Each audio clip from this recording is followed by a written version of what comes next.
Perbatasan antara Suriah dan Irak kini semakin mendapat tekanan dari milisi yang didukung Iran. Militer Suriah telah meningkatkan tingkat kewaspadaannya, memanggil kembali personel yang sedang cuti, dan dikabarkan mengerahkan pasukan tambahan di dekat perbatasan. Meskipun Damaskus belum memberikan komentar secara terbuka mengenai langkah tersebut. Hal ini terjadi saat Baghdad menghadapi tenggat waktu 30 September untuk membawa faksi-faksi bersenjata yang didukung Iran di bawah kendali negara. Itu kurang dari 2 bulan lagi. Dan di tengah serangan milisi yang kembali terjadi serta perlawanan dari faksi-faksi bersenjata, janji Perdana Menteri Ali Al-Zaidi untuk membawa semua senjata di bawah kendali negara masih terasa sangat sulit untuk dicapai. Bergabung bersama kami untuk membahas lebih lanjut adalah Intifat Kanbar, Ketua Dewan Aksi Perlindungan Kurdi di Washington, serta mantan juru bicara Wakil Perdana Menteri Irak. Intifat, selalu senang memiliki Anda di sini bersama kami di II24 News. Apa yang mendorong pengerahan militer di sepanjang perbatasan Irak-Suriah ini?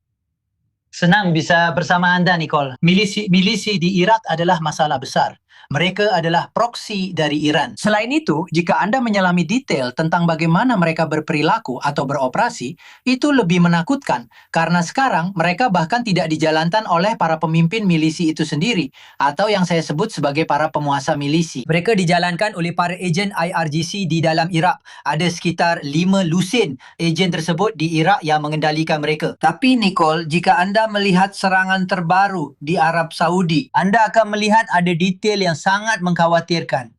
Serangan itu dilakukan oleh Houthi atas nama Iran, oleh Houthi dari Irak. Kasus Arab Saudi ini menunjukkan bagaimana Iran menggunakan segala macam perangkat teror seperti kotak alat teror untuk menyerang kawasan.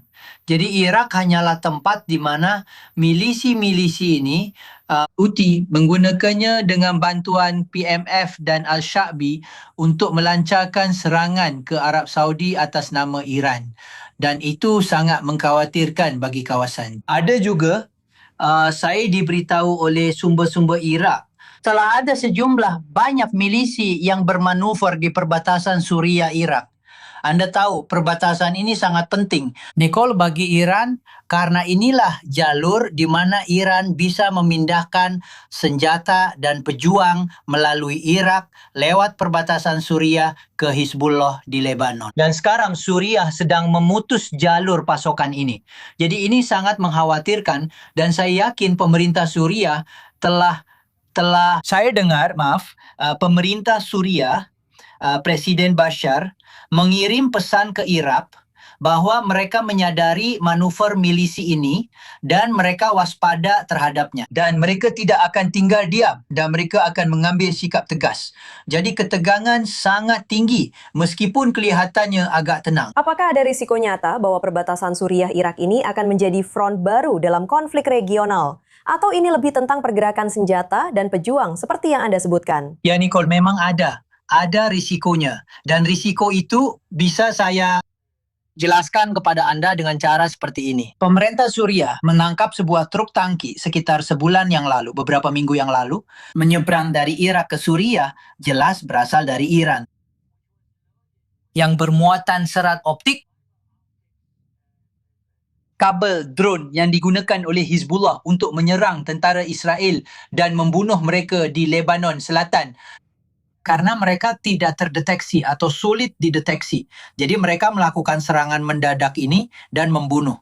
Berdasarkan pengalaman militer saya menyebutnya senjata-senjata yang bisa mengubah aturan main pertempuran di Lebanon Selatan. Saya pikir mengingat negosiasi Lebanon-Israel dan peran perantara Amerika Serikat, Iran berusaha mengirimkan senjata-senjata ini untuk menimbulkan kerugian besar pada tentara Israel dan mengubah keseimbangan pertempuran. Jadi Suriah jelas tidak ingin menjadi bagian dari kekacauan ini, tidak ingin terlibat dalam konflik ini. Dan mereka berhasil menangkap truk besar ini, sebuah truk tangki besar yang berisi senjata-senjata canggih berkualitas tinggi, seperti yang saya katakan, untuk mengubah garis depan pertempuran di Lebanon Selatan. Jadi beginilah bahayanya situasi ini.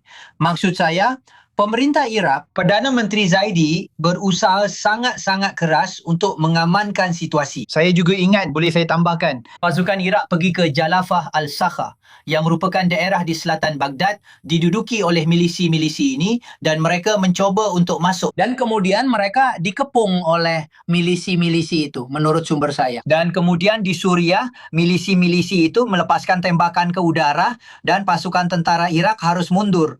Jadi sebagian besar wilayah Iraq masih dikuasai oleh milisi-milisi. Menyerang negara-negara di Teluk atas nama Houthi dan kelompok proksi lainnya, serta juga menyelundupkan senjata atau mencoba menyelundupkan senjata ke Hizbullah di Lebanon melalui Suriah. Perbatasan yang tampaknya harus terus kita awasi. Intifada Kanbar, terima kasih sudah bergabung bersama kami di i24 News. Terima kasih. Terima kasih.